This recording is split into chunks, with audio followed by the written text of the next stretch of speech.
আসসালামু আলাইকুম ওরহমতুল্লাহি ওবারাকাতুহু। সম্মানিত ভাই ও বোনেরা, আপনারা যারা ইকরা বাংলার সামনে বসে সিরাতুন নবী সাল্লাল্লাহু আলাইহি ওয়াসাল্লাম এই পবিত্র প্রোগ্রামটা দেখছেন, আল্লাহ তাআলার কাছে দোয়া করি আল্লাহ তাআলা আপনাদের প্রত্যেকটা সময়ের জন্য আল্লাহ বরকত দান করুন এবং এখান থেকে যতটুকু শিক্ষা অর্জন করতে পারি তার জন্য আমাদের জীবনে আমরা প্রতিপালন করতে পারি, যাতে করে কিয়ামতের ময়দানে আমরা যখন খুব কঠিন অবস্থায় থাকব, আমাদের নবীর সামনে যে হয়তো তার হাতে হাউজে কাউসারের পানি হয়তো পান করার মতন সৌভাগ্য আমাদের হয়ে যেতে পারে, অথবা তার শাফাআত আমাদের মঞ্জুর হতে পারে, অথবা আল্লাহ যদি চান তার সাথে আমরা জান্নাতে এক জায়গায় হয়তো থাকতে পারবো ইনশাআল্লাহ। অনেকেই চাইতেন, অনেকে বলতেন যে ইয়া রাসূলুল্লাহ, দুনিয়ায় এমন অবস্থা যে আপনাকে এই কিছু সময় না দেখলে আমার জানটা মানে ফেটে যায়, আমি চাই যে জান্নাতেও আপনার সাথে আমি থাকবো, পাশাপাশি থাকবো। আল্লাহ রসুল বলতেন যে হ্যাঁ, এটা হতে পারে, তবে তোমরা বেশি বেশি সিজদা দিয়ে আমাকে হেল্প করো, আমাকে সাহায্য করো। তার মানে আল্লাহ রসুল সাল্লাহ সাল্লামের আশেপাশে থাকার সুযোগ থাকতে পারে, তবে তার জীবন পথ মেনে চলে তার মতন যদি আমরা হওয়ার চেষ্টা করতে পারি, হয়তো আল্লাহ রহম করে তার পাশে থাকার মতন সুযোগ আমাদের করে দেবেন ইনশাআল্লাহ। সম্মানিত ভাই বোনের, আমরা আমরা এই এপিসোডে আলোচনা করব যে হিজরত হিজরতের পর্যায় শুরু হয়ে গেছে। একদল লোক হাবশায় চলে গেলেন, সেখানে তারা দিন মেনে চলছেন, দিনের দাওয়াত দিচ্ছেন, প্রচার করছেন এবং সেখানে দিন ভালো চলছে। তারা নিজেরাই শুধু দিনই হচ্ছেন না, আশেপাশের লোকজনকে ধর্মীয় বানাচ্ছেন এবং এমনকি নাজ্জাশী রাজা নিজেই শেষ পর্যন্ত মুসলমান হয়ে গেল। আর একটা জিনিস আমরা এখন দেখব যে এরপরে আল্লাহ রসুল সাল্লাহ সাল্লাম মক্কায় তিনি কিভাবে থাকলেন। যখন কুরাইশরা দেখতে পেল যে বড় ধরনের দুটো ক্ষতি হয়ে গেছে, একটা হলো যে ভালো ভালো কিছু লোক হাবশায় যে ইসলামের কথা, যদি মক্কায় ইসলাম প্রচার নাও হয় তাহলে পৃথিবীর আরেক কর্নারে ইসলাম জেগে ওঠার একটা সুযোগ পেয়ে গেছে এবং সেখান থেকে ওই লোকগুলোকে ফিরিয়ে আনার যুদ্ধ ছাড়া আর কোনো সম্ভব নয়। আর কুরাইশরা সে সময় যুদ্ধে এমন অবস্থায় ছিল না যে নাজ্জাশী এবং নাজ্জাশীর যে এলায়, সেটা হলো আপনার রোমান সম্রাট, কারণ তারাও খ্রিস্টান ছিল, রোমান সম্রাটের সাথে যুদ্ধ করে তারা পারবে। কাজে তারা হতাশ হয়ে গেল যে আমরা একদল লোককে হারিয়ে ফেলেছি, যে এখানে এই লোকগুলোকে মেরে ফেললেও লাভ হবে না খুব বেশি, তো কি করা যায়। ওরা চিন্তা ভাবনা করতে করতে একবার একটা পরামর্শশালা ওরা বসলো দারুন নাদুয়াতে। সেখানে বসে ওরা সিদ্ধান্ত নিচ্ছে, মানে যুক্তি পাল্টা যুক্তি হচ্ছে। তো শেষ পর্যন্ত সিদ্ধান্ত নিল যে একটা কাজ করি, আসলে এখন যারা আছে মক্কায় এদেরকে শেষ করতে হবে। শেষ করতে গেলে আমাদের সবচেয়ে বড় বাধা হলো আবু তালেব। তিনি এখনো জীবিত এবং তিনি এমন এক পর্যায়ের, তিনি যদি হুঙ্কার ছাড়েন তাহলে আরবরা সব এক হয়ে যায়। তো আমরা তার মাথার উপরে তেমন কিছু করতে পারবো না, তো তার কাছে আমরা যাই। সেখানে দল বেঁধে বিশেষ করে আবু জাহাল, ওতবা, সাইবা, ওয়ালিদ ইবনে মুগীরা, আস ইবনে ওয়াইল, তখনকার যারা একেবারে সম্মানের শিখরে, ওমর রাদিয়াল্লাহু তাআলা আনহু, তারা সবাই মিলে আবু তালেবের কাছে গেলেন। এখন আবু তালেবের কাছে যে যে প্রস্তাবটা তারা দিলেন, সে প্রস্তাবটার ভাষা ছিল খুব কঠিন ভাষা। সেখানে মানে যে ভাষাটা ইবনে ইসহাক উল্লেখ করেছেন, সেটা পড়ে একটু কেমন লাগে যে এত বড় সম্মানিত মানুষের সামনে এই নেতাগুলো যে যে ভাষা উল্লেখ করেছেন, তাতে মনে হয় যে এদের মধ্যে ভদ্রতা জ্ঞানও যেন লোপ পেয়ে গেল আস্তে আস্তে। তারা বলছে যে আবু তালেব, ইন্না লাকা সিন্নান, যে তোমার বয়স হয়েছে, ওয়াশারফান, এবং তোমার মর্যাদা আছে, ওয়ামানজিলাতান ফিনা, এবং আমাদের মাঝখানে তোমার একটা পজিশন আছে, ওয়াকাদ ইস্তানহাইনাকা, আমরা নিষেধ করতে বলেছিলাম আপনাকে, মিন ইবনে আখিকা ফালাম তানহাহু, আপনার বলেছিলাম যে আপনার ভাইপোকে, ভাতিজাকে নিষেধ করেন, কিন্তু আপনি তাকে নিষেধ করেননি। ওয়া ইন্না ওয়াল্লাহি লানাসবিরু আলা হাযা, আমরা এই যে অবস্থা যেটা চলতেছে এর উপরে আমরা সহ্য করতে পারছি না, আমার গায়ে আগুন ধরে গেছে। মান শাতামা আবা মিন শাতমি আবাইনা ওয়া তাসবিহি আহলামিনা ওয়া আইবি আলিহাতিনা, যে সেখানে আমাদের আব্বা আম্মা, আমাদের পূর্বপুরুষ যারা চলে গেছেন তাদেরকে বলা হচ্ছে যে তারা কিচ্ছু বুঝতো না, এবং আমাদের মধ্যে যারা বিচক্ষণ বুদ্ধিজীবী লেভেলের লোক আছে তাদেরকে বলা হচ্ছে এরা এরা বোকা। আবু জাহাল বলা হয়, আবু জাহাল মানে মানে বুদ্ধির ঢেকি, নির্বুদ্ধি, মূর্খের বাবা, এরকম বলা হয়। ওয়া আই বি আলিহাতিনা, এবং যাদেরকে আমরা পূজা করি, যাদের সামনে মাথা নত করি, তাদেরকে সেই দোষ দেয়, তাদেরকে তাদের বিরুদ্ধে কথা বলে। হাত্তা তাকুফাহু আন্না, আমরা আশা করছি যে তুমি তাকে বন্ধ করো, তাকে আটকে দাও। আও নুনাজিলাহু ওয়া ইয়াকা ফি যালিকা হাত্তা ইয়াহলুকা আহাদুল ফারিকাইন, অথবা আমরা এখন যুদ্ধে নামি, আমরা এখন আর পারতেছি না, আমরা এখন নেমে পড়ি, এবং নেমে পড়ি দুই পক্ষ একে অপরের বিরুদ্ধে নেমে পড়ি, তাতে একদল বিজয়ী হবে, একদল পরাজিত হবে। আসুন, এই কথাটা বলা মানে কি যুদ্ধ, সরাসরি একটা যুদ্ধের ঘোষণা দেওয়া। কিন্তু এইরকম ভাষায় কুরাইশরা আগে কখনো কথা বলেনি।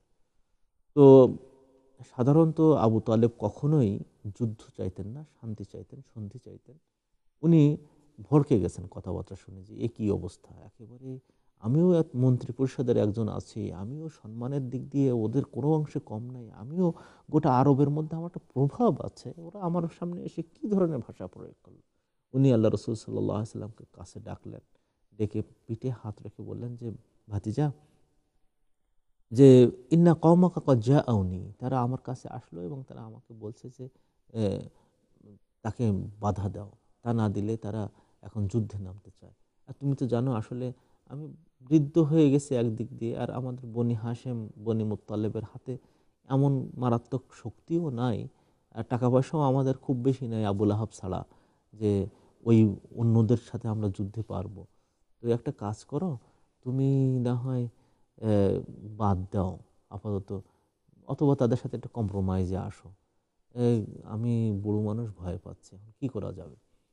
তখন আল্লাহ রসুল সাল্লাহ সাল্লাম যুগান্তকারী একটা কথা উনি বললেন, এবং সেই কথাটা পৃথিবীর ইতিহাসে এত সুন্দর করে কোথাও বলতে পেরেছেন কোনো নবী, এরকম আমি ইতিহাসে পাইনি। উনি বললেন যে আমি ও আমার চাচা, শুনে রাখো, লা ওয়াদাউনি, তারা যদি দেয়, লা ওয়াদাউ শামসা ফি ইয়ামিনি, তারা যদি আমার ডান হাতে সূর্যকে রেখে দেয়, ওয়াল কামারা ফি ইয়াসারি, এবং আমার বাম হাতে যে যদি চাঁদটাকে তারা দেয়, আলা, এই শর্তের উপরে, আন আতরুকা হাদাল আমর, যে এই ধর্মের কথাগুলো আমি বন্ধ করে দেব, হ্যাঁ, এটা যদি দেয় আমি এটা করব না। হাত্তা ইয়াযহারাল্লাহু আও উহলাকা ফীহি, যে আমি এটা ছেড়ে দেব, আল্লাহ চাইলে এটা বিজয়ী হবে, অথবা আমি নিজেই মরে যাব, এই জন্য আমি ছেড়ে দেই। তাহলে আমি বলে দেই যে আমি মরে যাব, তাও কিন্তু আমি এটা ছেড়ে দিতে পারছি না, আমি ছাড়বো না।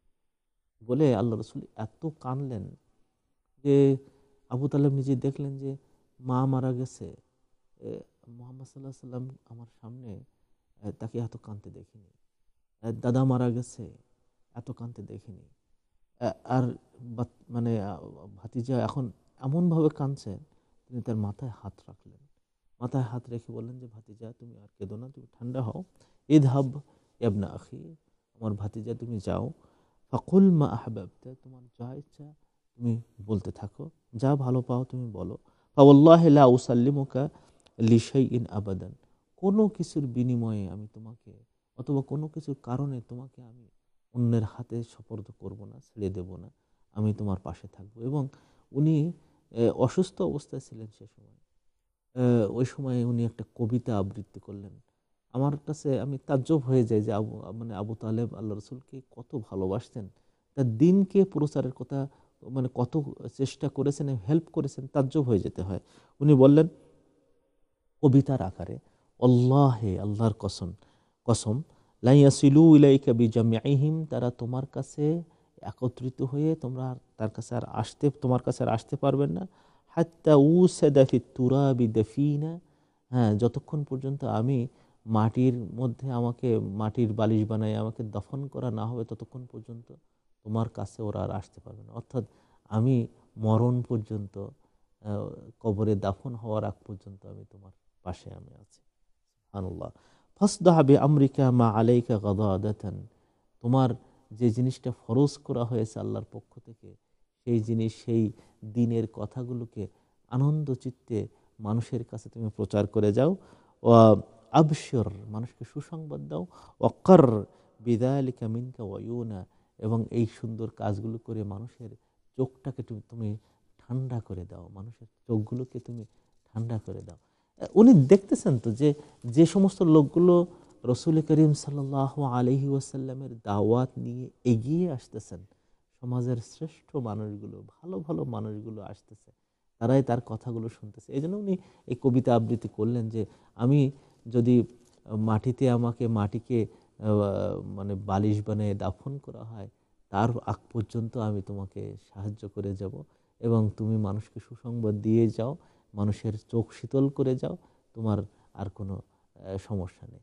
এই হযরত মানে আবু তালেবের এই কথা পেয়ে উনি কান্না থামালেন, উনি ঘরের থেকে বেরিয়ে গেলেন এবং নতুন একটা উদ্দীপনা পেলেন যে আমার চাচা, যার হাতে মানে এখনো পর্যন্ত কুরাইশদের অনেক লোক মনে করে যে যার হাতে অনেক শক্তি আছে, সেই চাচাও আমার পাশে দাঁড়িয়েছেন। উনি একটু মনে আনন্দ পেয়েছেন, শক্তি পেয়েছেন। যদিও তার বেশ কিছু ঘনিষ্ঠ মানুষ তারা হাবশায় হিজরত করে গেছেন, তারপরে উনি দাওয়াতি কাজ চালাই যাচ্ছেন। তো এটা সবাই লক্ষ্য করেছে যে কই আমরা এত বড় হুমকি দিয়ে আসলাম, যুদ্ধের ঘোষণা দিয়ে আসলাম, তারপরেও নবী মুহাম্মদ সাল্লাল্লাহু আলাইহি ওয়াসাল্লাম তার দাওয়াতকে বন্ধ করতেছে না, আবু তালেব কিছুই করলো না। তা আমরা এখন আরেকটা কাজ করি। ওরা আরেক বুদ্ধি করেছেন, ওরা পার্লামেন্টে আবার বসলো, দারুন নাদওয়াতে বসে বহু রকম সলা পরামর্শ করলো যে কি করা যায়। যুদ্ধের হুমকি ধুমকি দিলাম, তাও হলো না, এবং আবু তালেবের মতন একজন দুর্বল মানুষ, অর্থনৈতিকভাবে তিনি তো পঙ্গুই ছিলেন সে সময়, একেবারে এত দরিদ্র যে আল্লাহ রসুল সাল্লাহ সাল্লাম আলীকে পর্যন্ত নিজের ভাগে নিয়েছেন, জাফরকে আরেকজনের ভাগে দিয়েছিলেন, এইভাবে মানে তারা ভাগ করে নিয়ে তার সংসার চালাতেন। সেই আবু তালেবের এই দারিদ্র্যের মধ্যেও তিনি যুদ্ধের এই গন্ধ পাওয়ার পরেও তিনি তার ভাতিজাকে এত হেল্প করতেছেন। তো কি করা যায়, ওরা পরামর্শ করতে থাকলেন। পরামর্শ করে তো ওরা সবাই একমত হলো এই যে আরবদের মধ্যে তখন মুহাম্মদ সাল্লাল্লাহু আলাইহি সাল্লামের মতোই সুন্দর দেখতে এবং ব্যবহার চরিত্রে একবার মধুর ব্যবহার, এরকম একজনকে খুঁজে পাওয়ার চেষ্টা করলেন যে তাকে নিয়ে হযরত আবু তালেবের হাতে দেবেন। তো আবার বংশমর্যাদায় অনেক বড় হতে হবে। তো সবাই চিন্তা করলো যে ওয়ালিদ ইবনে মুগিরা, মানে আপনারা মনে হয় এর নাম শুনেছেন অনেকবার, এবং একজনের নাম তো অবশ্যই জানেন, খালিদ বিন ওয়ালিদ। আপনারা তো মনে হয় জানেন খালিদ বিন ওয়ালিদ। খালিদ বিন ওয়ালিদ তো একজন সাহাবী ছিলেন।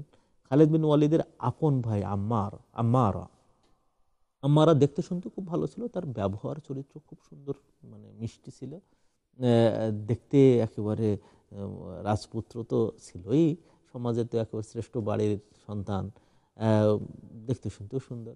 তাকে নিয়ে সবাই আসলো, ওতবা সাইবা এরা সবাই মিলে চলে আসলো হযরত আবু তালেবের কাছে, এসে বললো যে আবু তালেব, আমরা আরেকটা প্রস্তাব নিয়ে আসছি, তোমরা দেখো এটা কেমন হয়।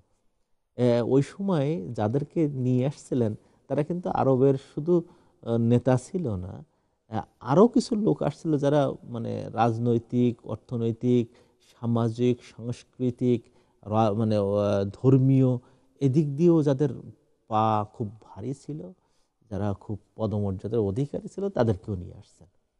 এখন এনে তারপরে প্রস্তাব দিচ্ছেন কি যে এই দেখো, এই যে আম্মারা, এ হলো ওয়ালিদের ছেলে, তুমি একটা কাজ করে আম্মারাকে তুমি নিয়ে মোহাম্মদকে আমাদের হাতে তুলে দাও।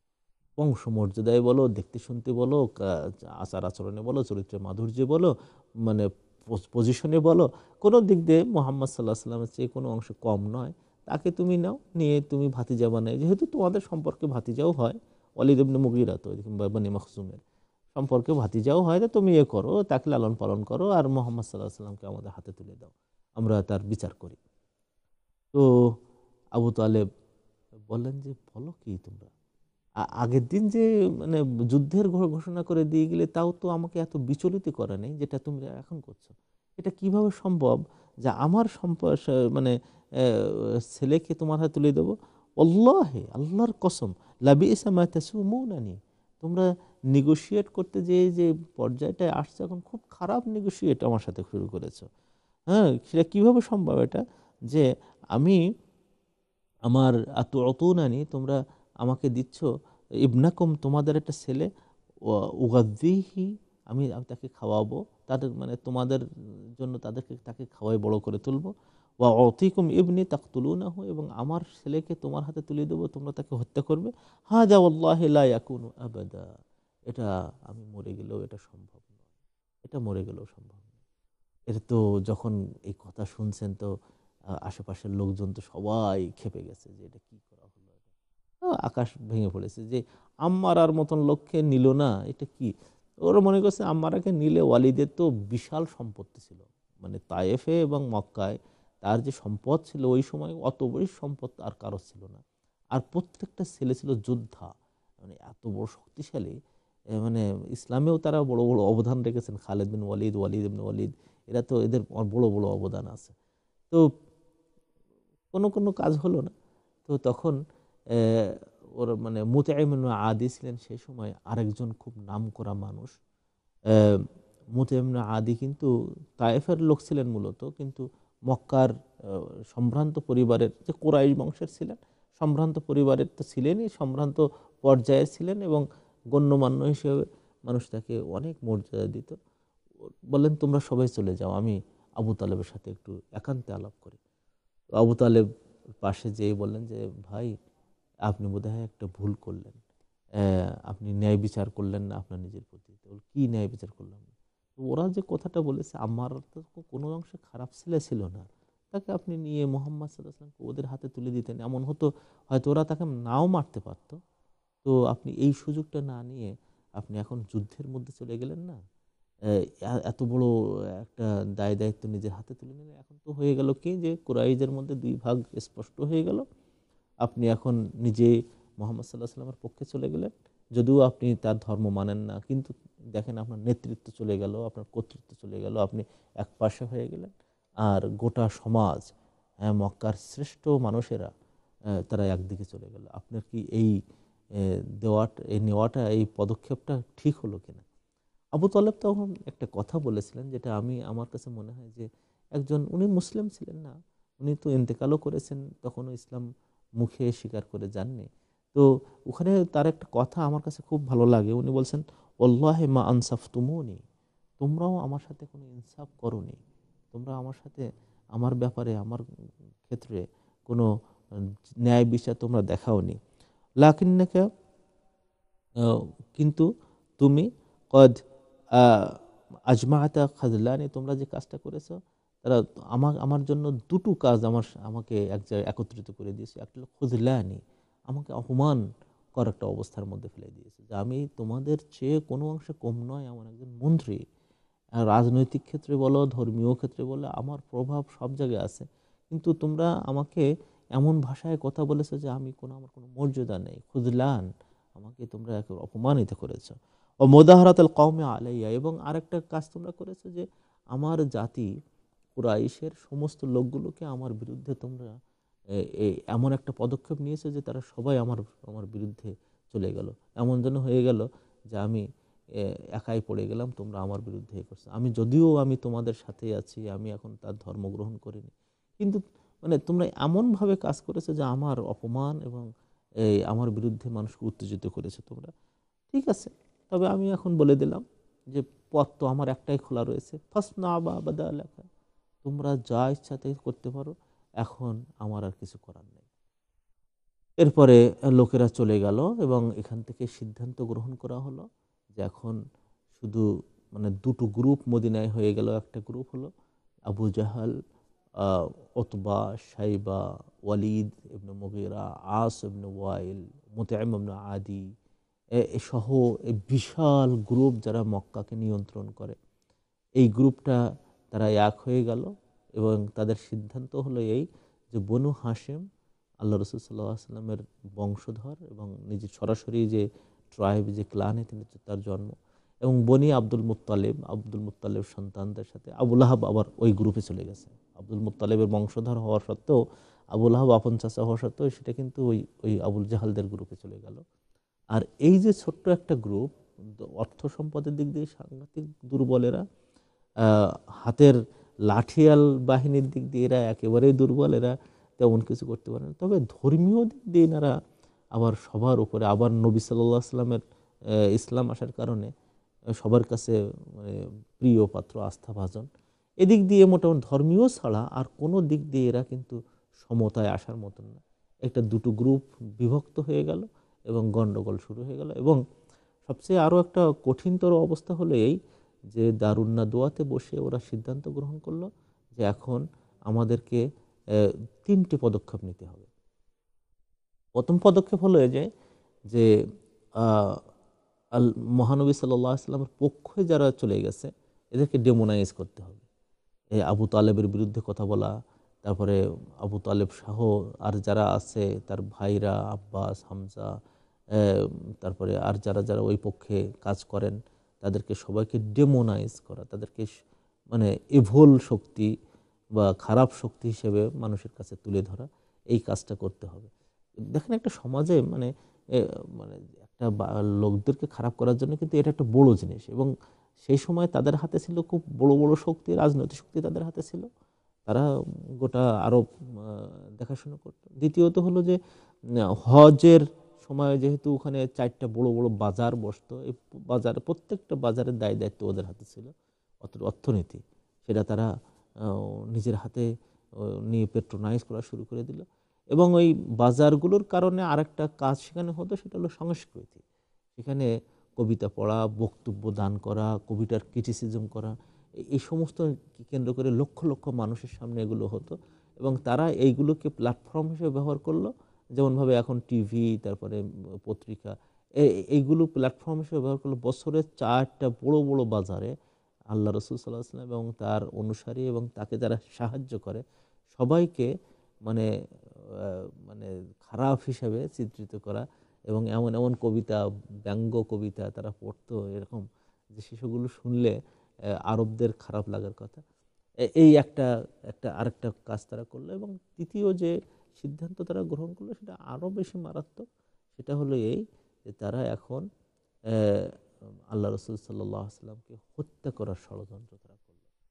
দ্বিতীয় আরেকটা কাজ করলো যে আবু তালেব সহ ওদেরকে বাইরে রাখার চেষ্টা করলো, যাতে তাদের কোনো দিক দিয়ে তারা যেন কোনো জায়গায় কথা না বলতে পারে, তাদের কোনো জায়গায় যেন স্থান না হয়। সবচেয়ে বড় দুঃখের কথা ছিল যে আবু তালেব আর সেখান থেকে দারুন নাদওয়ায় যে কথা বলতে পারতো না। দারুন নাদওয়া ছিল পার্লামেন্টারি, মানে পার্লামেন্টারি পদ যেটা ছিল, তার মন্ত্রী পদ ছিল, এগুলো যেন আস্তে আস্তে তার কাছ থেকে ছিনিয়ে নেওয়ার মতন হলো। যদিও এটা সম্ভব ছিল না সে সময়, কিন্তু তারপরও এমন হয়ে গেল। আর তৃতীয় ছিল যে নবী মুহাম্মদ সাল্লাল্লাহু আলাইহি ওয়াসাল্লামকে হত্যা করার একেবারে সিদ্ধান্ত পাকা মানে করা হলো যে আল্লাহ রাসূল সাল্লাল্লাহু আলাইহি ওয়াসাল্লামকে এখন হত্যা করতে হবে। তো আমরা পরবর্তী এপিসোডে আপনাদেরকে দাওয়াত দিচ্ছি এই পরবর্তী পদক্ষেপগুলো কেমন ধরনের ছিল এটা জানানোর জন্য। আল্লাহ আপনাদেরকে ভালো রাখুন, এবং আপনারা সবাই আমাদের নবী সাল্লাল্লাহু আলাইহি ওয়াসাল্লামের এই জীবনটাকে আমরা এখন ভালো অন্য দিক দিয়ে আমরা পড়াশোনা করার চেষ্টা করব, যে কিভাবে তারা আমাদের নবী সাল্লাল্লাহু আলাইহি ওয়াসাল্লামকে এখন মারার চেষ্টা করতেছে, এবং সেগুলো এত জঘন্য পথ ছিল যে শুধু নবী মুহাম্মদ সাল্লাল্লাহু আলাইহি ওয়াসাল্লাম না, নবী মুহাম্মদ সাল্লাল্লাহু আলাইহি ওয়াসাল্লামের সাথে সাথে তার যে সমস্ত লোকজন ছিল তাদেরকেও এরকম অত্যাচার করা হতো। বিশেষ করে টার্গেট করা হলো যে এখন কিভাবে আমাদের নবী মুহাম্মদ সাল্লাল্লাহু আলাইহি ওয়াসাল্লামকে মারা হবে। বিভিন্নমুখী টার্গেট ছিল, এবং এই আমি একের পরে এক যে ঘটনাগুলো নিয়ে আসবো এখানে, যে তারা দেখেন কিভাবে একটার পর একটা তাকে মারা হচ্ছে। কেন হলো এটা, কেন হলো? কারণ হলো এই যে তখন সমাজে মোটামুটি চিত্রিত হলো এই যে ইসলাম এখন অপ্রতিরোধ্য শক্তি হয়ে গেছে, যে তাকে আর বন্ধ করা যাচ্ছে না। মক্কায় বন্ধ হলেও ওইদিকে হাবশায় চলে গেছে লোকজন। এখন কোনো রকমে যদি একে মেরে ফেলে দেওয়া যায়, শেষ করে দেওয়া যায়, তাহলে মনে হয় শেষ হয়ে যাবে, এইটাই তাদের সিদ্ধান্ত হয়ে গেলো। এবং এটা কিন্তু পার্লামেন্টে পাশ করা একটা জিনিস হয়ে গেল। এখন দুটো গ্রুপ হয়ে গেল, একটা গ্রুপ খুব টিমটিমে গ্রুপ, খুব চিকন, খুব মানে দুর্বল অর্থনৈতিক দিক দিয়ে, মানে লাঠিয়ালির দিক দিয়ে। আর একটা গ্রুপ হলো রাজনৈতিক, মিডিয়া, বড় বড় শক্তির অধিকারী। এই দুটো গ্রুপের মধ্যে এখন সংঘাত শুরু হচ্ছে। আমরা পরবর্তী পর্যায়ে আপনাদেরকে এই পর্বের দাওয়াত দিচ্ছি, যেখানে আমাদের নবী সাল্লাল্লাহু আলাইহি ওয়াসাল্লামকে হত্যার জন্য তারা কি কি কাজ করেছে এটা আমরা একের পর এক আলাপ করবো ইনশাআল্লাহ। জাযাকুমুল্লাহ খাইরান। আসসালামু আলাইকুম ওয়া রাহমাতুল্লাহি ওয়া বারাকাতুহু। وما أرسلناك إلا رحمة